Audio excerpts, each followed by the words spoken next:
বাংলাদেশে আর বাংলাদেশের বাইরে পৃথিবীর বিভিন্ন প্রান্তে যে যেখান থেকে চ্যানেলে দেখছেন আপনাদের সকলকে সাদর আমন্ত্রণ তৃতীয় মাত্রা দেখবার জন্য। সাম্প্রতিক নানা বিষয় নিয়ে আলোচনার জন্য আমার সঙ্গে স্টুডিওতে রয়েছেন আমার বায় বসা আছেন বাংলাদেশ চেম্বার অফ ইন্ডাস্ট্রিজের প্রেসিডেন্ট এবং বিজিএম এর সাবেক সভাপতি আনোয়ারুল আলম চৌধুরী পারভেজ, এবং আমার ডানে রয়েছেন বারভিডা প্রেসিডেন্ট এবং SAARC chamber, Japan Bangladesh chamber এবং বাংলাদেশের জাপানিজ ইনভেস্টারদেরও তিনি উপদেষ্টা হিসেবে কাজ করছেন। অন্যান্য চেম্বারের সদস্য ছিলেন, বিসিসির পরিচালক ছিলেন এবং সেই সঙ্গে জাপানের সম্রাট কর্তৃক রাষ্ট্রীয়ভাবে সম্মানিত ব্যক্তিত্ব আব্দুল হক। স্বাগত আপনাদের দুজনকেই তৃতীয় মাত্রায়। আমি প্রথমেই আলোচনা শুরু করতে চাই। সরকার মাত্র এক মাসের খানিকটা বেশি সময় পার করলো এবং বাংলাদেশ এক ধরনের রাজনৈতিক অর্থনৈতিক অস্থিতিশীলতার মধ্য দিয়ে গেছে দীর্ঘকাল। সেখান থেকে একটা অন্তর্বর্তীকালীন সরকারের সময় গেছে, সেটাও মানুষের আশা খুব একটা পূরণ করতে পারেনি। কিন্তু অনেকেরই চাওয়া ছিল যে বাংলাদেশ একটা জনপ্রতিনিধিত্বশীল সরকার হোক। একভাবে না একভাবে সেটা হয়েছে এবং সেটা কিছুটা সময়ও পার করলো। কিন্তু দেশের অর্থনীতি যদি ঠিকঠাক না হয়, ব্যবসা বাণিজ্যের গতি যদি না বাড়ে, তাহলে রাজনৈতিক স্থিতিশীলতা একটা সময় আসলে অনিশ্চয়তার মধ্যে পড়ে, সেটাও টেকসই হয় না। সো এই জায়গা থেকে আপনারা দুজনই ব্যবসায়ী নেতা হিসেবে, নিজেরা একজন শীর্ষ পর্যায়ের উদ্যোক্তা হিসেবে আপনারা কি দেখছেন, আমি এটা আপনাদের কাছ থেকে বুঝতে চাই যে সূচনাটা কেমন হলো বলে মনে করছেন আপনাদের নিজ নিজ জায়গা থেকে। মিস্টার আনোয়ারুল আলম চৌধুরী পারভেজ যদি শুরু করেন। ধন্যবাদ। আপনার সূচনাটা সুন্দরই করেছিলেন যে ইন্টারিয়াম গভর্নমেন্টের কাছে মানুষের এক্সপেকটেশন যা ছিল সেটা কিন্তু পূরণ হয়নি, এবং রাদার ইন্টারিয়াম গভর্নমেন্টের অনেক কিছুই আসলে আমাদের জন্য অনেক চিন্তার একটা রেখা বরঞ্চ টেনে দিয়েছিল। যদি ইয়ার কথা বলি, আমরা ইকোনমির কথা বলি, ইকোনমি আসলে কোনো অবস্থাতে কিন্তু ওনারা সামহাও রাদার ব্যবসায়ীদেরকে একটু দূরেই কিন্তু রেখেছিল এবং শোনারও ইন্টারেস্ট ছিল না। আবার মব কালচার বাংলাদেশে সৃষ্টি হয়ে গেছিল, law enforcement was not working. বাংলাদেশের ভবিষ্যৎ কি কারোর সাথে কিন্তু সেই ধরনের কোনো সম্পর্ক ছিল না যে সবাই ফিল করবে যে ইন্টারিয়াম গভর্নমেন্ট আসলে একটা সত্যিকারের অর্থে ইন্টারিয়াম গভর্নমেন্টের কাছে যে এক্সপেকটেশন মানুষের ছিল সেটা আসলে ধুলোয় মিশে গেছিল। কিন্তু ওনারা কারো জনগণের থেকে বিচ্ছিন্ন পর্যন্ত হয়ে গেছিলো, এরকম একটা এনভায়রনমেন্ট হয়ে চলে আসছিল। এবং তাতে করে আমরাও কিন্তু বারবার বলছিলাম যে আসলে বাংলাদেশে একটা রাজনৈতিক সমাধান হওয়া উচিত, পলিটিক্যাল পার্টি আসা উচিত। পলিটিক্যাল পার্টি আসলে তারা জনগণের সাথে অ্যাকাউন্টেবল হবে জনগণের কাছে, এবং ওনারা সেইভাবে করে চেষ্টা করবে অন্তত দেশের যে ক্রান্তিকাল সেটা ওভারকাম করার জন্য। সো এই সরকার আসলো, আমাদেরও এক্সপেকটেশন, জনগণের এক্সপেকটেশন, আমাদের এক্সপেকটেশন, সবার এক্সপেকটেশন ওয়াজ ভেরি হাই। প্রথম যে কথাটা সেটা হলো যে আইন শৃঙ্খলা উন্নতি ঘটানো, মব কালচার যাতে উঠে আসে, এটি কিন্তু প্রথম, এবং এনার্জি সিকিউরিটি হোক, ইনস্টিটিউশনগুলির দিকে অ্যাড্রেস করা হোক, সব কিছুতে একটা সময় সাপেক্ষের ব্যাপার। Is gradually it's suppose to be come up, এবং সেটার জন্যই কিন্তু সবাই অপেক্ষা করছে। আর তার মধ্যে তো চলে আসলো হলো সেই ইরান এবং ইসরায়েল আমেরিকার সে যুদ্ধ, যেটা আসলে পুরা পৃথিবীকে একটা অন্য ডাইমেনশনে নিয়ে চলে যাচ্ছে। কিন্তু এই ক্রাইসিসটা আমাদের মতন দেশের জন্য অত্যন্ত এক্সপেন্সিভ হবে। পুরা পৃথিবীতে আসলে ইকোনমি টালমাটালের অবস্থায় চলে যাবে। অলরেডি আমরা ফিল করতে পারছি, তেলের দাম যেহেতু বেড়ে গেছে, আমরা দেখতে পাচ্ছি যে হরমুজ প্রণালী সেটার বাধাগ্রস্ত হওয়াতে ইউরোপ আমেরিকাও কিন্তু ইনফ্লেশন হাই হওয়া শুরু হয়ে গেছে। ইভেন আমাদের সেক্টর আরএমজি সেক্টরে অনেক কাস্টমার অর্ডার পর্যন্ত ডেফার্ট করার চেষ্টা করছে, হোল্ড করাচ্ছে। সো আমরা কিন্তু পেঞ্চগুলি কিন্তু ফিল করছি। সো এই সরকারের জন্য এটাও একটা বড় চ্যালেঞ্জ, এমন একটা সময় যে যখন আমাদের ক্রান্তি লগ্ন ইকোনমিরও অবস্থা ক্রাইসিস, সেখানে সেটা অ্যাড্রেস করা। বাট কিছু কিছু জায়গা এখন আমরা যা দেখতে পাচ্ছি সেটা হলো যে একটু শঙ্কিত আমরা, এই সেন্সে যে যেমন ইন্টারিম গভর্নমেন্টের সময় আমরা দেখলাম যে বাংলাদেশ ব্যাংক একটা মোটামুটি একটা ডিসিপ্লিন জায়গায় কিন্তু আসছিল। বাংলাদেশ ব্যাংকের যদি আমরা অ্যাক্টিভিটিস দেখি, এবং সেটা একটা পজিটিভ একটা ভাইব কিন্তু বাংলাদেশ ব্যাংকের অ্যাক্টিভিটিসে আমরা ফিল করেছিলাম। সেই বাংলাদেশ ব্যাংকের সেই অ্যাক্টিভিটিসে হঠাৎ করে আমরা দেখলাম যে চেঞ্জিং, এবং সেটা কিন্তু সুন্দরভাবে হতে পারত, এবং এমন ব্যক্তিকে আনা হলো যে সেটা সবার জন্যই কিন্তু কনফিডেন্সের লেভেলটা লো করে দিয়েছে, যে আসলে ওই ধরনের এক্সপার্টাইজ মানুষ যদি না আসে বাংলাদেশের ব্যাংকিং সেক্টরের মতো। কিন্তু কেউ কেউ বলেন যে আমরা তো এক্সপার্টদেরও দেখেছি, এক্সপার্টদের সময় কি হয়েছে বাংলাদেশে, একাডেমিক্যালি সাউন্ড, হাই প্রোফাইল। মন্ত্রী হওয়া যত সহজ, ফাইন্যান্স মিনিস্টার, বাট বাংলাদেশ ব্যাংকের গভর্নর হওয়া very technical issue, very technical issue. এই এক্সপেরিয়েন্স আপনি ল মিনিস্টার করতে পারবেন, কিন্তু চিফ জাস্টিস কিন্তু যাকে তাকে কিন্তু আপনি করতে পারবেন না। এটি কিন্তু আসলে, এবং banking sector, Bangladesh bank is a heart of our economy, এটা কিন্তু বুঝতে হবে। সো এনিওয়ে, হয়তো উনি ভালো করবেন, হয়তো ভালো করবেন কিনা জানি না, বাট আমরা শঙ্কিত। হ্যাঁ, এখন যদি আমরা খেয়াল করি, দেখেন এমন একটা সময়, এই যে ইরান যুদ্ধের জন্য বাংলাদেশের যে পিলারগুলি কি আছে, বাংলাদেশের পিলার হলো ফরেন রেমিটেন্স,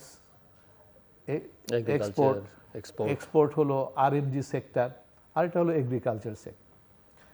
এখন ফরেন রেমিটেন্স কিন্তু আমরা বুঝতে পারছি এটা ধাক্কা খাবে। আগামী 6 মাসের মধ্যে আমরা ডেফিনেটলি দেখব, আমরা মিডল ইস্ট যেভাবে অ্যাফেক্টেড হয়ে যাচ্ছে, বাংলাদেশে কিন্তু অনেক যে বাইরে যারা চাকরি করছে রিপেট্রেট, তারা কিন্তু ফেরত আসবে, অনেকে কিন্তু চাকরি হারাবে, এখান থেকে নতুন করে চাকরি সৃষ্টি হওয়া এত সহজ হবে না। আরএমজি, সো ফরেন রেমিটেন্সে আমরা কিন্তু একটা ধাক্কা খাবো।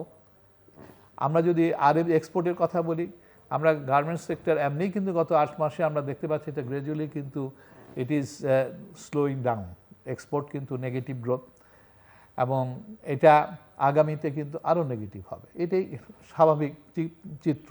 আর যদি সেটাই হয় তাহলে দেখা যাবে যে এক্সপোর্টের থেকেও কিন্তু ফরেন আর্নিংস আমাদের কিন্তু কমে যাবে, আমাদের যে ফরেন রিজার্ভ, এই রিজার্ভের মধ্যে কিন্তু এফেক্ট হবে। তেলের দাম বেড়ে যাচ্ছে, আপনার ওদিকে দেখা যাচ্ছে যে তেল ইম্পোর্ট করাও আমাদের জন্য আরও কঠিন সাধ্য হয়ে যাবে। ওয়ারাজ তেল ছাড়া কিন্তু আমার দেশ চলা বা আমার ইন্ডাস্ট্রি চলা, আমার এগ্রিকালচার সেক্টরকে সাপোর্ট দেওয়া ইজ নট ইজি। সো আমাকে এই মুহূর্তে আমার যে জিনিসগুলি করণীয়, নাম্বার 1 হলো ফুড সিকিউরিটি কিন্তু আমাকে এনশিওর করতে হবে। নাম্বার 2, আমাকে অ্যাট এনি কস্ট ইন্ডাস্ট্রিগুলি, export oriented industry, not only export oriented industry, even a domestic manufacturing sector যেগুলি আছে, সেগুলিকে আমার যেই অবস্থায় এখন আছে, যে গ্রোথ রেট বা সাস্টেইন করার জন্য, এটা কিন্তু আমাকে এনশিওর করতে হবে, বিকজ আমাকে এমপ্লয়মেন্টটা ধরে রাখার ব্যবস্থা করতে হবে। আমি একটু আপনার কথা শুনতে মূল্য সরকারি যে রুগ্ন শিল্পগুলোকে জাগিয়ে তুলবার একটা, দেখেন রুগ্ন শিল্প আসবে পরে, আগে এক্সিস্টিং শিল্পগুলি কিন্তু ধসে যাচ্ছে। যদি আমরা খেয়াল করি যে আমাদের প্রাইভেট সেক্টর ক্রেডিট গ্রোথ 6.03% চলে আসছে, এবং এই মাসে দেখবেন যে এটা আরও কমে যাচ্ছে কিন্তু। হ্যাঁ, তাহলে আপনি এগুলি এক্সিস্টিং ইন্ডাস্ট্রিগুলি যখন আপনি এফোর্ড করতে পারছে না, সাস্টেন করতে পারছে না, কম্পিটিটিভ হতে পারছে না, এবং ইনফ্লেশন হাই হওয়াতে ডিমান্ডও কিন্তু কমে গেছে প্রোডাকশন, এবং সেখানে এনার্জির কারণেও কিন্তু অনেক ইন্ডাস্ট্রি তার প্রোডাকশন কিন্তু কমে গেছে। সেখানে আপনি রুগ্ন তো পরের কথা, আগে তো এক্সিস্টিংগুলিকে আপনি লাইনে আনতে হবে। সো এখন আপনার যদি ফরেন রিজার্ভ যদি এনাফ না থাকে, কারণ আজকে ডোমেস্টিক ইন্ডাস্ট্রি চালাতে গেলেও কিন্তু আপনি র মেটেরিয়াল ইম্পোর্ট করতে হচ্ছে, এক্সপোর্ট ইন্ডাস্ট্রিগুলিকে সার্ভাইভ করতে গেলে আপনাকে র মেটেরিয়াল ইম্পোর্ট করতে হচ্ছে, আপনাকে এনার্জি ইম্পোর্ট করতে হচ্ছে, আপনি কিছু কমোডিটি ইম্পোর্ট করতে হচ্ছে। সো এই সত্ত্বেও এখন আমাকে কিন্তু কাজ করার যে জায়গাটা, সেটা হলো যে আমি যে এনার্জি আমার কাছে অ্যাভেলেবল, যতটুকু আমি ইম্পোর্ট করতে পারবো, সেটা প্রপারলি ব্যবহার করা। এখন কিন্তু management will be very important, এবং সরকারের জন্য এই ম্যানেজমেন্টটা কি ম্যানেজমেন্ট, যে যতটুকু আমার এনার্জি, যতটুকু আমার ফান্ড, এগুলি দিয়ে আমি কিভাবে এক্সিস্টিং ইন্ডাস্ট্রি, এক্সপোর্ট ইন্ডাস্ট্রি এবং ডোমেস্টিক ম্যানুফ্যাকচারিং ইন্ডাস্ট্রি এগুলিকে সাস্টেইন করাবো, so that plus agriculture, food security, এটা যদি আমি আপাতত করতে পারি, তাহলে দেখা যাবে যে এই যে একটা যে টাইম যেটা লাগবে ইরান এবং আমেরিকার ইসরায়েলের যে যুদ্ধ, সেটা যতটুকু প্রলং করবে, অন্তত ওই পিরিয়ড পর্যন্ত যদি আমি সাস্টেন করতে পারি, তাহলে দেখা যাবে যে পরবর্তীতে আমরা ফার্দার অন্যান্য প্ল্যানিংগুলি কিন্তু করতে পারবো। আমি আসছি আপনার কাছে আবার। মিস্টার আব্দুল হক, আপনি শুরুটা কেমন দেখছেন? অনেক ধন্যবাদ। প্র্যাকটিক্যালি অনেক বছর পর একটা নির্বাচিত সরকার, জি জি, যদিও সেই প্রথমেই নির্বাচন সরকারকে অভিনন্দন জানাই, কারণ একটা প্রায় এক সাগরের রক্ত যেটা আমরা বলে থাকি, সেরকমই হয়তো আমাদের যে হাজারো তরুণরা যে প্রাণ দিল, তাদের সে প্রাণের রক্তের পথ বেয়ে আমরা একটা নির্বাচন পেলাম এবং একটা রাজনৈতিক সরকার যেটা আমরা চেয়েছি, যেটা পারভেজ ভাই যথার্থ বলেছেন। আমরা বিভিন্ন আলোচনায় কিন্তু শেষের দিকে বলছিলাম যে এই মুহূর্তে দরকার নির্বাচিত সরকার। সেই নির্বাচিত সরকার দায়িত্ব নিয়েছে, তাদেরকে অভিনন্দন জানাই। এখন যে আলোচনাগুলো পারভেজ সাহেব বললেন, আমার মনে হয় আমি তো এর বাইরে যাওয়ার কোনো সুযোগ নাই। শুধু আমি শুরু করব এটা দিয়ে যে আমাদের এখন বিশ্ব প্রেক্ষিতে যেখানে আমরা এসে এই মুহূর্তে আছি, তাতে বিগত সরকারের সময় তাদের যে টোটাল একটা ডিজাস্ট্রাস ব্যাংকিং সেক্টর রেখে গেল, সেটা কিন্তু অন্তর্বর্তীকালীন সরকার, আমি বলবো যে তাদের ফাইন্যান্সিয়াল ম্যানেজমেন্টটা অনেক ভালো ছিল এবং তারা কিন্তু অল্প সময়ের মধ্যেই একটা স্টেবিলিটি, একটা স্থিতিশীলতা আনতে পেরেছিলেন। কেন্দ্রীয় ব্যাংকে বিশেষ করে রিজার্ভ বেড়েছে এবং সামগ্রিকভাবে কিন্তু অবস্থাটা অনেক সুখকর কিংবা কমফোর্ট জোনে নিয়ে এসেছিল। সেখান থেকে এখন বর্তমান সরকার এসে তারা অ্যাব্রাপ্টলি যে বাংলাদেশ ব্যাংকে পরিবর্তনটা আনলেন, সেটাতে হয়তো বাজারে একটা এক ধরনের নিরাপত্তাহীনতা কিংবা আস্থাহীনতার একটা ব্যাপার দাঁড়ায় গেছে, যেটা আমি মনে করি যে কোনো মতে ভালো কাঙ্ক্ষিত ছিল না, এটা অনেক ভালোভাবে হতে পারত। এখন এই মুহূর্তে আমরা যে সংকট দাঁড়িয়েছে সামনে, বর্তমান সরকার অত্যন্ত ব্যাপক একটা ম্যাসিভ সমর্থন মেজরিটি নিয়ে কিন্তু ক্ষমতা আসছে। এটা যেমন একটা বিরাট অ্যাডভান্টেজ, আবার ডিসঅ্যাডভান্টেজ হচ্ছে তারা যদি সব দলীয় দৃষ্টিকোণ থেকে করে, তাহলে কিন্তু মারাত্মক রকমের ভুল হবে। বরং তাদেরই অঙ্গীকার ছিল ন্যাশনাল গভর্নমেন্ট ফর্ম করার। তারেক সাহেব নিজে বলেছেন এবং তিনি হয়তো অন্যান্য পার্টিগুলো, ক্ষুদ্র পার্টিদের সাথে নিয়েছেন, বাট বিভিন্ন পর্যায়ে যেমন স্থানীয় সরকার, তারা বলেছেন যে যাদের নিয়ে তারা আন্দোলন করছেন তাদেরকে নিয়ে তারা সরকার গঠন করেছেন। ঠিক আছে, করছেন, ভালো, সেটা অ্যাপ্রিসিয়েবল। কিন্তু যখন এই যে জেলা পরিষদ থেকে আরম্ভ করে স্থানীয় সরকার, এইসব জায়গায়ও কিন্তু কেবল যদি দলীয় লোকদেরকে প্রাধান্য দেয়, তাহলে কিন্তু ওই অঙ্গীকারটা এখানে প্রতিভাত হয় না। এইসব ব্যাপারে মেধাবীদের, যেটা জিয়াউর রহমান সাহেব করেছিলেন, উনি কিন্তু মেধা হান্ট করেছিলেন। মেরিটোক্রেসি বলতে যা বোঝায় সেটা কিন্তু উনি করেছিলেন, যার জন্য উনি অল্প সময়ে বাংলাদেশে একটা একেবারে বিধ্বস্ত অর্থনীতি, টোটালি আপনার যেখানে কোনো ব্যাংক ছিল না, যেখানে কোনো প্রাইভেট সেক্টর ছিল না, মিল কারখানাগুলো বিধ্বস্ত ছিল, তিনি কিন্তু এই মেধাবীদের হান্ট করে এনে সারা দেশে এমনকি বামপন্থী লোকদেরকে উনি ক্যাবিনেটে নিতে পেরেছিলেন। আবুল ফজল সাহেবের মতো একেবারে এক্সট্রিম বামের লোক, আবার এক্সট্রিম ডানের লোক, আবার মুসলিম লীগের লোক দিয়ে কিন্তু উনি, এবং ভাসানী সাহেবের দলের লোক নিয়ে কিন্তু উনি একটা ওই সময় যে গভর্নমেন্টটা করেছিলেন, ইতিহাসে অন্যতম সেরা একটা সরকার কিন্তু হয়েছিল। এবং তার পরিণামে কি হলো, যে তিনি একটা কমিউনিস্ট পার্টির মতো করে মানুষকে মোবিলাইজ করলেন খাল কাটার নাম করে। খাল কাটাটা একটা উশিলা ছিল, এটা অনেকটা বলতে পারেন চলো কিছু করি। এটা মাসুদ্দিন যেরকম মানুষকে নিয়ে লং মার্চ করেছিলেন, আমার মনে সেটা সেই খাল কাটা কিন্তু আবার 2026 সালে এসে খাল কেটে যে আপনি করবেন সে অবস্থা কিন্তু নাই। আপনি খাল কাটবেন, খাল ইমপ্রুভ করবেন, বাট সেটাকে প্রাধান্য দিয়ে হওয়ার মতো সুযোগ হয়তো নাই। এখন আপনাকে, আমার মনে হয় যেটা আমরা আমাদের অভিজ্ঞতার আলোকে যা বুঝতে পারছি, সেটা হলো যে আপনি খাদ্য নিরাপত্তা নাম্বার 1-এ আসতে হবে। যখন কিনা দেখা যাবে যে আমরা এই ইসরায়েল আমেরিকা ইরান ওয়ার কোথায় গিয়ে দাঁড়াবে, এইটা আমার মনে হয় পৃথিবীর সবচেয়ে বড় এক্সপার্টরাও বলতে পারবে না। সেই জন্য উচিত হবে যে আমরা বেঁচে থাকার জন্য একটা স্ট্র্যাটেজি তৈরি করা, ক্রাইসিস ম্যানেজমেন্ট সরকারের ভিতরে চেষ্টা করা, এবং সবচেয়ে বেশি প্রাধান্য দেওয়া খাদ্য নিরাপত্তা নাম্বার 1, জ্বালানি নিরাপত্তা নাম্বার 2, এবং যেটা পারভেজ ভাই বললেন যে আমাদের ডোমেস্টিক ইন্ডাস্ট্রির যে পাওয়ারটা আছে তাদেরকে ব্যবহার করা। এর মধ্যে আমরা কি কি অপরচুনিটিগুলোকে আমরা এক্সপ্লোর করতে পারি, যেমন আমরা জোর দিয়ে আমাদের গ্যাস এক্সপ্লোরেশনের চিন্তা করতে পারি, নিজস্ব গ্যাস কিংবা কতটুকু করতে পারি এগুলো, এবং বেল টাইট করা। জাপানিরা বলে বেল টাইট। জাপানিরা একেবারে অঘোষিতভাবে যখন দেখে মন্দা হচ্ছে তখন সবাই কিন্তু তার প্রত্যেকটা মানুষ সচেতন হয়ে যায়। এখন আমার এখানে নিচের তলার যে মানুষ, তার তো জীবন একেবারে ওষ্ঠাগত। তার যে মুদ্রার মানের পতনের কারণে যে আগে 10,000 টাকা বেতন পেত, সে এখন কিন্তু ওই টাকা 10,000 টাকা হলে সেটা 4,000 টাকার সমান হয়ে গেছে। 4,000 টাকা দিয়ে সে তো তার নিত্য নৈমিত্তিক খাবার কিংবা মিনিমাম ক্যালোরি ঔষধ কিছু কিনতে পারছে না। ফলে নিচে কিন্তু একটা ভয়াবহ অবস্থা চলছে। সেটা হলো যে অনেক মানুষ মারা যাচ্ছে বিনা চিকিৎসায়, ক্যান্সারে কিংবা রোগ বালাই, কিডনিতে ইত্যাকার। সেদিকে নজর দেওয়ার কেউ নেই। অতএব স্বাস্থ্য খাতে নিচের তলার মানুষকে মাননীয় প্রধানমন্ত্রীকে আমি ধন্যবাদ জানাই যে তিনি হয়তো মসজিদ ইমামদেরকে একটা ভাতা দেওয়ার চেষ্টা করেছেন। একইভাবে আবার ফ্যামিলি কার্ডটা দিচ্ছেন। কিন্তু দেখতে হবে যে ধর্মীয় পুরোহিত আয়ের উৎসটা কি সবাইকে আপনি দেবেন, বা আয়ের উৎসটা কোথায় এখন। বরং আমাদের যে লক্ষ লক্ষ বেকার তরুণরা আছে, আমার যদি গ্রামে যে গরু পালতেছে তাকে যদি আপনি একটু সহায়তা করেন, সে কিন্তু গরুটা পেলে দুধ কন্ট্রিবিউট করবে বাজারে, আপনাকে ক্যালোরি ইনটেক দেবে, আবার নিজেকে এমপ্লয়মেন্ট তৈরি করবে। ফলে এইভাবে ক্ষুদ্র ক্ষুদ্র প্রান্তিক ইনভেস্টমেন্টগুলো, বিশাল যে বেকার যুবশ্রেণী আছে, তরুণরা আছে, তাদের মধ্যে ইনভেস্ট করা আমাদের ভীষণভাবে দরকার হবে।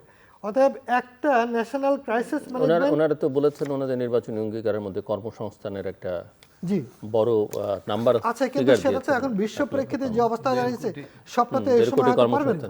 18 মাসে তো সেই জন্য উনি তো 18 মাসে যেটা বলেছেন, আমি মনে করি সেটা ডেফিনেটলি একটা ভালো উদ্যোগ। কিন্তু প্রশ্ন হচ্ছে, আপনি এখন যে আপনার সামনে চ্যালেঞ্জ এই যুদ্ধের কারণে, এই যুদ্ধ তো খুব আমেরিকার ডোমেস্টিক মার্কেটে কিন্তু মারাত্মক অবস্থা হবে, এবং এর কারণে কি কোথায় গিয়ে মধ্যপ্রাচ্যে, যেটা উনি বললেন, লক্ষ লক্ষ লোক বেকার হয়ে যেতে পারে, রেমিটেন্স প্রবাহ আপনার বাধাগ্রস্ত হতে পারে।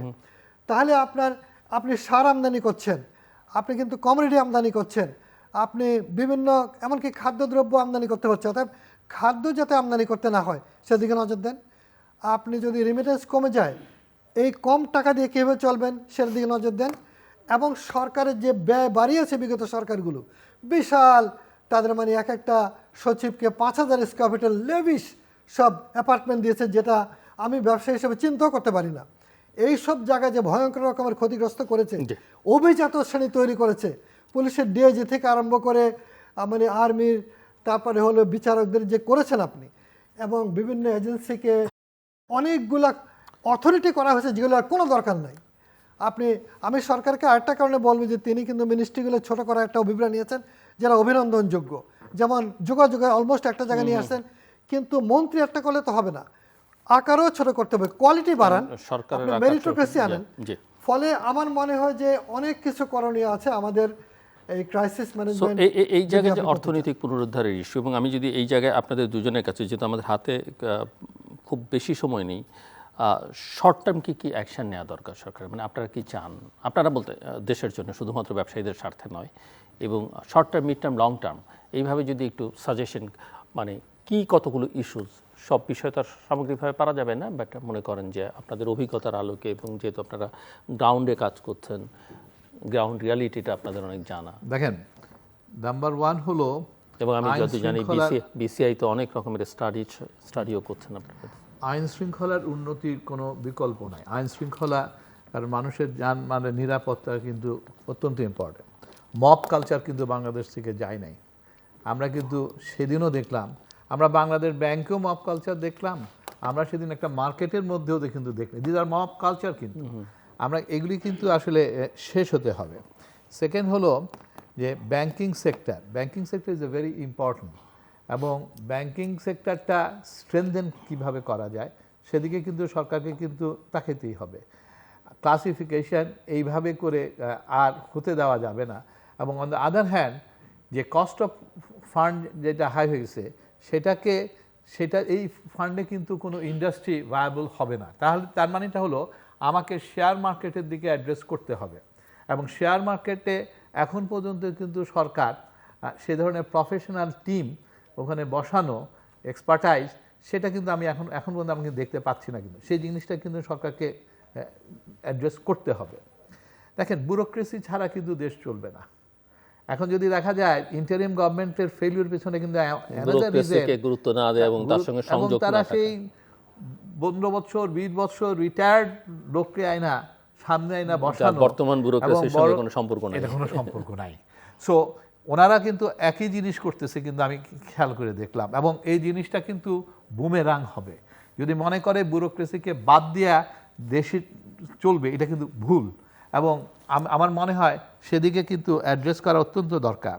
আজকে এনবিআর কালেকশন দরকার, কারণ এডিবি যদি বাস্তবায়ন না হয় তাহলে কিন্তু লোকাল ডোমেস্টিক ইন্ডাস্ট্রিগুলি কিন্তু ক্ষতিগ্রস্ত হয়ে যাবে। ওরা কিন্তু পারছে না, ওদের কোনো কাজ নেই। আজকে সিমেন্ট ইন্ডাস্ট্রি বলেন, আপনি রড ইন্ডাস্ট্রি বলেন, আপনি ব্রিক ইন্ডাস্ট্রি বলেন, এগুলি কিন্তু একটা বিরাট ইকোনমিতে ইম্প্যাক্ট করে। এবং এডিবি যদি মাত্র 8 মাসে 22% যদি এডিবি বাস্তবায়ন হয়, তাহলে তো বোঝাই যাচ্ছে যে ইন্ডাস্ট্রি, ডোমেস্টিক ইন্ডাস্ট্রি কীভাবে অ্যাফেক্টেড হচ্ছে। সো এই এডিবির কোথার থেকে আসবে? এডিবি করতে গেলে কিন্তু আপনার এনবিআর কালেকশনও লাগবে, এবং এনবিআর কালেকশন কিন্তু সেই অর্থে নিতে পারছে, নেট কিন্তু বাড়িতে পারে নাই কিন্তু এখন পর্যন্ত। এবং এখনও মানুষ ফ্রেন্ডলি এনবিআরকে কিন্তু ফ্রেন্ডলি মনে করছে না। এখন যদি এনবিআরের চেয়ারম্যান যদি বলে বসে যে ব্যবসায়ীরা লস করছে বলে তারা ট্যাক্স দিতে চায় না, এ আবার কেমন জিনিস হলো? এই ধরনের কমেন্ট কিন্তু উনি করতে পারে না। কিন্তু লস হলে সে কেন দিবে, কিভাবে দিবে, সে কিভাবে দিবে? এবং এই জিনিসটা তো এই ধরনের কথা উনি থ্রো করতে পারে না। So he has to make the feelings to the যারা ট্যাক্স পেয়ার, যে ইট ইজ আওয়ার রেসপন্সিবিলিটি। হ্যাঁ, মানুষের মোটিভেট করা, মানুষকে ওইভাবে করে নিয়ে আসা, এবং ওইটা করেই কিন্তু বাংলাদেশে এটা নেট বাড়াইতে হবে। ওনাদের আসলে ঢাকা চিটাগং ছাড়া অন্যখানে কিন্তু চলে যাওয়া উচিত। এবং অন দ্য আদার হ্যান্ড সরকারকেও কিন্তু তার কস্ট কমানোর দিকে তাকাইতে হবে, নাহলে এনবিআর এটা দিয়ে কীভাবে চলবে?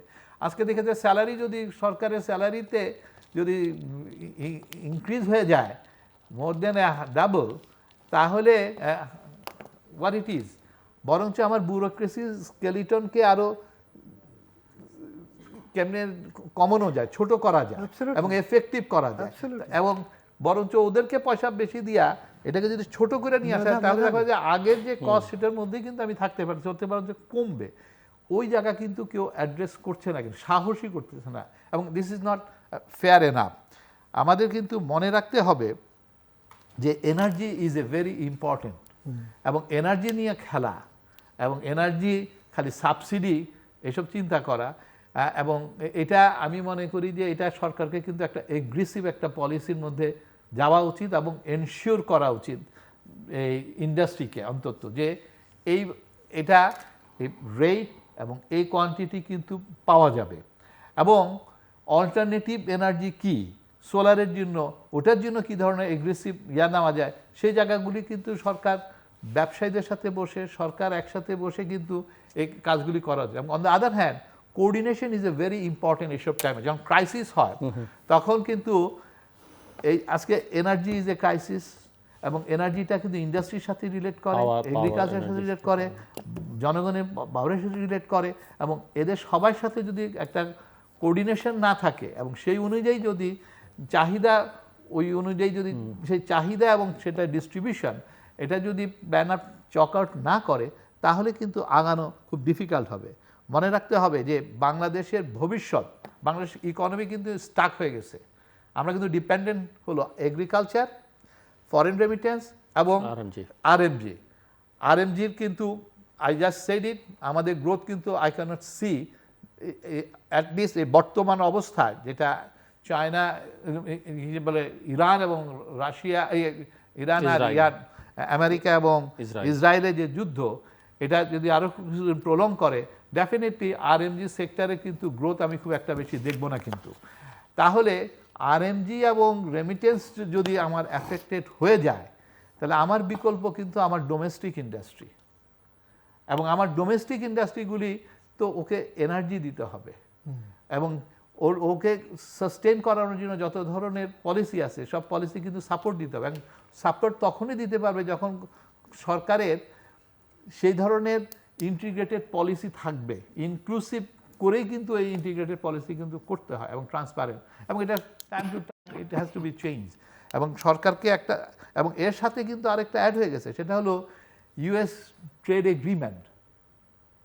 এই যে ইউএস ট্রেড এগ্রিমেন্টে আমরা সাইন করছি, আমেরিকা কিন্তু এটা নিয়ে প্রেশার দিচ্ছে, এবং সেটা যদি আমি ডিলে না করতে পারি অ্যাটলিস্ট মিড টার্ম ইলেকশন পর্যন্ত, কারণ এবং এখন তো ওই যে আরএমজি সেক্টরের শিশু শ্রমের Yes. ইস্যুটা সামগ্রিকভাবে সাময়িক- তারা তদন্তের মধ্যে বাংলাদেশকে যুক্ত বাংলাদেশে চলে আসছে। আপনি দেখছেন 301 নিয়ে আসছে কিন্তু ওরা বাংলাদেশকে, এবং তার মানে আমাকে কিন্তু একটা প্রেশারের মধ্যে কিন্তু রাখতেছে। আবার এটা যদি আমি অ্যাকসেপ্ট করি ইমিডিয়েটলি, কারণ এটাকে রেটিফাই করতে হবে, রেটিফাই করে যাওয়া, এটা যদি রেটিফাই ইমিডিয়েটলি পার্লামেন্ট থেকে করে ফেলা হয় তাহলে কোন ক্ষতিটা হবে?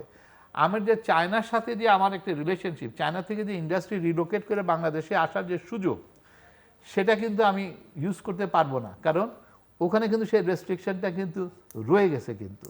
এবং এই যে জিনিস, তারপরে ইকোনমিক জোনে আর ব্যবসাতে যে ট্রেড ইউনিয়ন, সেইটা আমাকে দিতে হবে, তার মানে এফডিআই আমার আসবে না। আমি এমনি স্টাক আমার 3টা সেক্টরে, রেমিটেন্স এবং আরএমজি এবং এগ্রিকালচার এর গ্রোথ নিয়ে, তারপরে যদি আমি বাইরেরগুলি যদি এখন না নিই, নেক্সট যে সেক্টরগুলি, সেটা লাইট ইঞ্জিনিয়ারিং, মেশিনারি, আমার হালাল গুডস, এই যে ইন্ডাস্ট্রিগুলি আছে, লেদার গুডসের, আবার ফার্দার ওয়ার্ক, এগুলি করতে গেলে আমার চায়নার সাপোর্ট লাগবে। ওর ইন্ডাস্ট্রি রিলোকেট করা এখন কিন্তু আমার জন্য অপরচুনিটি, এই অপরচুনিটি আগামী থাকবে না।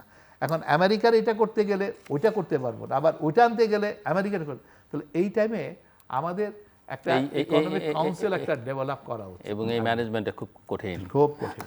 মিস্টার আব্দুল হক। অ্যাকচুয়ালি পারভেজ ভাই যথার্থই বলেছেন। আমার মনে হয় আমাদের সাইফুর রহমান সাহেব, মরহুম সাইফুর রহমান সাহেবকে শ্রদ্ধাভরে স্মরণ করি। তিনি কিন্তু খুব কঠোর হাতে, এমনকি আমি বলবো যে অনেক ক্ষেত্রে তিনি হয়তো সরকারের এমনকি প্রাইম মিনিস্টারও ওনাকে কিন্তু ইন্টারফেয়ার খুব একটা করতেন না। তিনি যে কাজটা করেছিলেন, ব্যবসায়ীদেরকে একটা কমফোর্ট জোনে এনেছিলেন। ইন্সপেক্টর রাজ বলতেন উনি, ওনার ভাষায়। ইন্সপেক্টর রাজ থেকে এনে উনি ভ্যাট বিপ্লবটা করেছিলেন। তখন ছিল ভ্যাট ছিল না, কিন্তু আমাদের এক্সাইজ ছিল ইত্যাদি ইত্যাদি। এই যে রেভিনিউটা বাড়লো, একটা বৈপ্লবিক পরিবর্তন। বর্তমান সরকারকে কিন্তু এসব ইনোভেটিভ জায়গায় যেতে হবে, যে কোথায়, যেমন 50% অফ দি ইকোনমি কিন্তু নন ফর্মাল ইকোনমি, ওখানে আপনি কোনো রেভিনিউই পাচ্ছেন না, ওটা কিন্তু পাচার হয়ে যাচ্ছে, চাঁদাবাজির টাকা কিন্তু চলে যাচ্ছে বাইরে। তো এইভাবে যেটা হয়েছে, নজর দিতে হবে যে এইখানে কি করে আপনি এটাকে কমাতে পারেন, এবং সেটা যেন ডোমেস্টিক ইন্ডাস্ট্রিতে যেটা আমাদের এখানে ইনভেস্টমেন্টে আসে।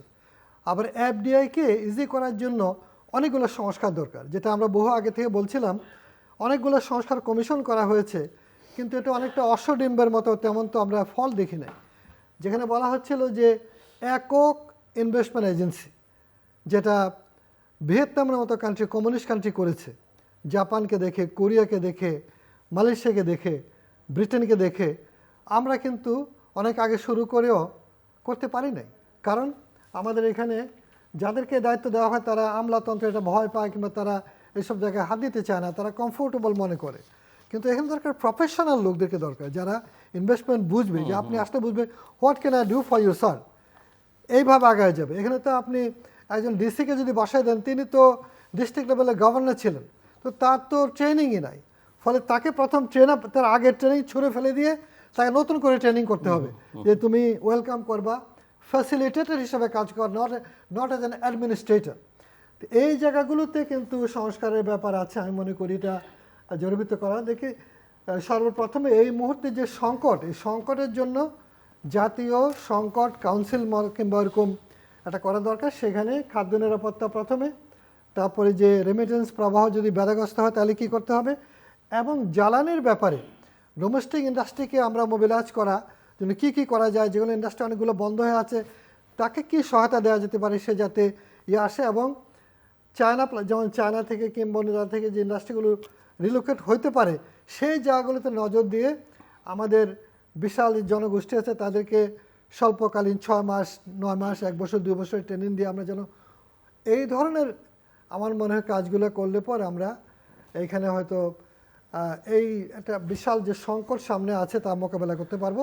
এবং সরকারের যে প্রকল্প প্রেম, যেটা অতীত আমরা ইমিডিয়েট পাস্টে দেখেছি, যে গ্রোথ দেখাবার জন্য খালি সবাই কিন্তু প্রকল্প, প্রধানমন্ত্রী বলেছেন যে বড় কোনো প্রজেক্ট নেবেন না, এমনকি একটা কর্তৃপক্ষ বানালো, সব কর্তৃপক্ষের বিশাল একটা ভবন লাগবে, সে ভবনে এত হাজার কোটি টাকা বিনিয়োগ, সেটা গ্রোথ হচ্ছে, এই গ্রোথ কি নেগেটিভ না পজিটিভ, এই গ্রোথ দিয়ে কি আসলে ইকোনমির, আমি কয়েকটা কর্তৃপক্ষের নাম বলতে পারি যাদের কোনো কাজই নাই, করে ফেলা হয়েছে। এটা এই বর্তমান সরকারের উচিত একটা জরুরি ভিত্তিতে একটা অডিট করা যে এই কোন কোন কর্তৃপক্ষ কি কাজ করছে, আদৌ তার দরকার আছে কিনা। যেমন Dhaka urban transport coordination authority, তার কিন্তু অথরিটি কোনো কাজ নাই।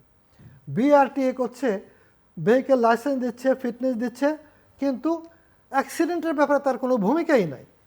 একটা বিশাল আমাদের সেনাবাহিনী আছে যারা বাইরে কিন্তু ফেইল্ড স্টেটকে রাষ্ট্র করে, আবার শান্তি মিশনে যায়, নিজের দেশের 12 থেকে 15,000 লোক মারা যাচ্ছে, তাকে আপনি ব্যবহার করছেন না।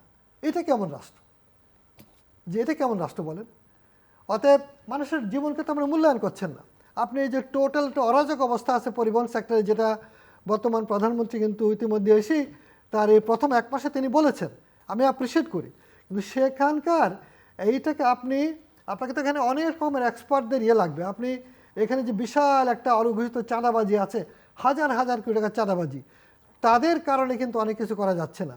আবার মিনিস্ট্রি থেকে আরম্ভ করে এজেন্সিগুলো, এগুলো কি রিয়েলি অ্যাপ্রোপ্রিয়েট আছে কিনা? আমি তো বলবো মোটেই অ্যাপ্রোপ্রিয়েট নাই।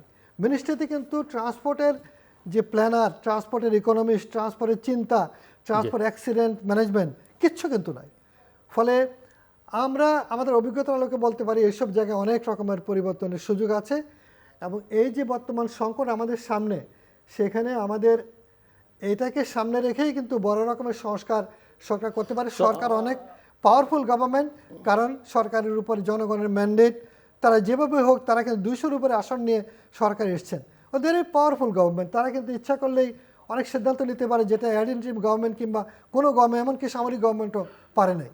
ফলে এই সরকারের কাছে যে আমরা একটু শেষের দিকে চলে এসেছি, সো বা ক্লোজ করবার জন্য আলোচনাটাকে কিভাবে শেষ করবেন প্রত্যেকের জন্যই 2 থেকে 3 মিনিট করে সময়। মিস্টার পারভেজ, আমি যেটা ফাইনালি বলতে চাই যে ইকোনমিক অ্যান্ড পলিটিক্যাল রিফর্ম, এটা করার জন্য কিন্তু মাইন্ডসেট চেঞ্জ করতে হবে। ইউ নিড এ মাইন্ডসেট যে আসলে আমরা এটা করতে চাই, আমরা একটা স্টেবল গভর্নমেন্টও চাই, অ্যাট দ্য সেম টাইম আমরা ইকোনমিক গ্রোথটা ধরে রাখতে চাই। ইন্টারন্যাশনাল ট্রেড ফি, আমাদের এখানে এফটিএ, পিটিএ, এগুলি কিন্তু আমাদের এখন মাথার মধ্যে আনতে হবে। ডোমেস্টিক ডিসেন্ট্রালাইজেশন এবং রিডিউস গভর্নমেন্ট ইন্টারভেনশন, অনেক ধরনের কিন্তু ডোমেস্টিক যে ইন্ডাস্ট্রিগুলি আছে, আমরা ইন্টারভেনশন আছে, এগুলি আমার মনে হয় কমানো উচিত যতটুকু পারা যায়। গভর্নমেন্ট শুড অ্যাড্রেস, যাতে করে কস্ট অফ ডুইং বিজনেসটা কমে আসে। কারণ আমাদের দেশে আপনি দেখেন, বাংলাদেশের লজিস্টিক, ঢাকা থেকে চিটাগং যে ট্রান্সপোর্টেশন এবং লজিস্টিক, এটা দেখা যাচ্ছে যে ইউকের থেকেও we are very very high. এবং তাহলে আমরা কোথা থেকে করব? হ্যাঁ, তো আমাদের ইনসেন্টিভও নাই, আমাদের ইন্টারেস্ট রেটও হাই, আমাদের স্কিল ওয়ার্কার নাই, প্রফেশনাল লোক নাই, ওগুলিও তার মানে ওগুলিও everything is getting in high. তার মধ্যে আবার দেখা যাচ্ছে যে অন্যান্য চার্জ, যে এনবিআর এর কাস্টমসের নাম দিয়া, কাস্টম ট্যারিফ দিয়া, এই নানান জিনিস কিন্তু করে আছে। এবং government investment on human resource এবং ইনফ্রাস্ট্রাকচার ডেভেলপমেন্টে এই মুহূর্তে করতেই হবে। কারণ প্রাইভেট সেক্টরে কিন্তু ওই ধরনের ইনভেস্টমেন্ট এই মুহূর্তে কিন্তু এই এত কস্ট অফ ফান্ড দিয়া কিন্তু সম্ভব না। আর গভর্নমেন্ট যদি সেটা না করে, এই টাইমে কিন্তু ইনফ্রাস্ট্রাকচার বলেন, ক্যাপিটাল ইনভেস্টমেন্ট বলেন, এগুলি যদি গভর্নমেন্ট না করে, তাহলে এগুলির কারণে কিন্তু এমপ্লয়মেন্ট যেমন এই মুহূর্তে ক্রিয়েট হবে, at the same time cost of doing business কিন্তু কমে আসবে। সো এই জায়গাগুলি কিন্তু গভর্নমেন্টকে অ্যাড্রেস করতে হবে। এবং ফাইনালি গভর্নমেন্টকে কিন্তু বিলিভ করতে হবে এবং দে হ্যাভ টু অ্যাকসেপ্ট তাদের যেসব ফল্টগুলি হচ্ছে। এখনও কিন্তু চাঁদাবাজি হচ্ছে। এখন বাসে উঠতেও যদি এখন রেট হাই হয়ে যায়, আর মন্ত্রী যদি বলে আমি গ্যারান্টি দিচ্ছি, আর প্যাসেঞ্জার বলতেছে যে না আমার থেকে নিচ্ছে, এখন এটা তো কেউ শুনতে ইন্টারেস্টেড না। বলা হচ্ছে যে চাঁদা উঠাচ্ছে না, অথচ যে বিক্রি করছে সে বলতেছে চাঁদা কিন্তু নিচ্ছে সবখানে। এখন কারা নিচ্ছে, কি করতেছে, গভর্নমেন্ট উইপেন টুলস কিন্তু দে নো ইট। এবং তারা যদি ওইরকম এক্সাম্পলারি পানিশমেন্টে যদি না যায়, এটা স্টপ করার জন্য, যদি খালি মুখে বলার জন্য যদি বলে, তাহলে কিন্তু ইট ওন্ট বি দেয়ার। এবং finally I must say that responsibility কিন্তু সরকারকে নিতে হবে এবং আমাদেরকে নিয়েই, ব্যবসায়ীদেরকে নিয়েই কিন্তু সরকারকে কিন্তু আগেতে হবে এবং যেখানে যাকে দরকার তাদেরকে কিন্তু পরামর্শটা নিতে হবে। আবার ওই একটা জিনিস মাথায় রাখতে হবে যে দেশের ইকোনমি যাতে কোনো অবস্থাতে খুব একটা বেশি অ্যাফেক্টেড না হয়ে পড়ে, আনএমপ্লয়মেন্ট যাতে আর না বাড়ে, এবং এটা যদি হয় এই সরকার কিন্তু পলিটিক্যাল স্ট্যাবিলিটি দিতে পারবে না। যেটা ওনারা শুরু করেছিল 1.5 কোটি লোকের চাকরি দিবে, না 1 কোটি মানুষের চাকরি হবে 1.5 বছরের মধ্যে, 18 মাসে, এবং কর্মসংস্থান রাইট, কর্মসংস্থান হবে, এবং কর্মসংস্থান হওয়ার জন্য গ্রোথ তো লাগবে, অ্যাক্টিভিটিস তো থাকতে হবে, অ্যাক্টিভিটিস তো নাই।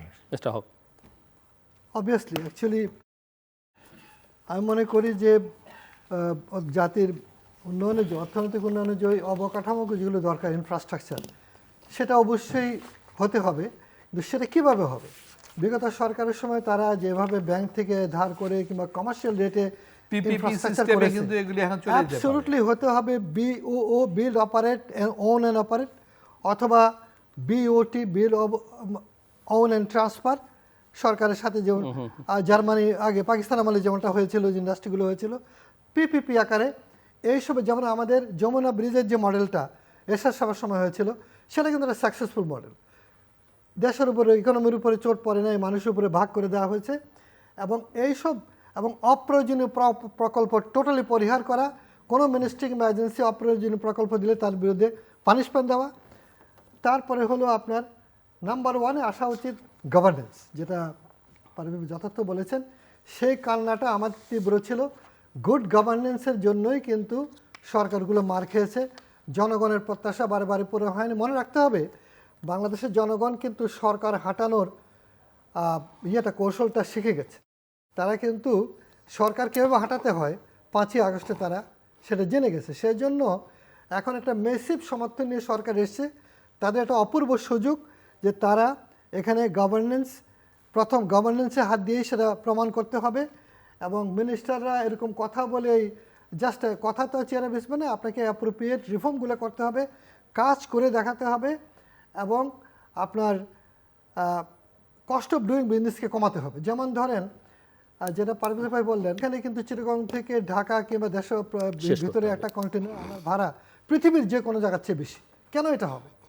তাহলে আপনি এই জায়গায় নজর দেন, আপনি এটা কমানোর জন্য যদি জলপথ ব্যবহার করা যায় সেটা করেন, রেলের ইমপ্রুভ করে প্যাসেঞ্জারের জন্য নয়, কার্গোর জন্য কিন্তু আপনি প্রতি ঘন্টায় ঘন্টায় আপনার যেতে পারে কন্টেনারের জন্য, বরং ওইসব দিকে নজর না দিয়ে রোডের দিকে বেশি নজর দিচ্ছে। আবার রোডের দিকে নজর দিতে গিয়ে আপনি করেছেন কি, সব টাকা দক্ষিণ অঞ্চলে ঢেলেছেন, যেটা আগামী 100 বছর রিটার্ন আসবে না।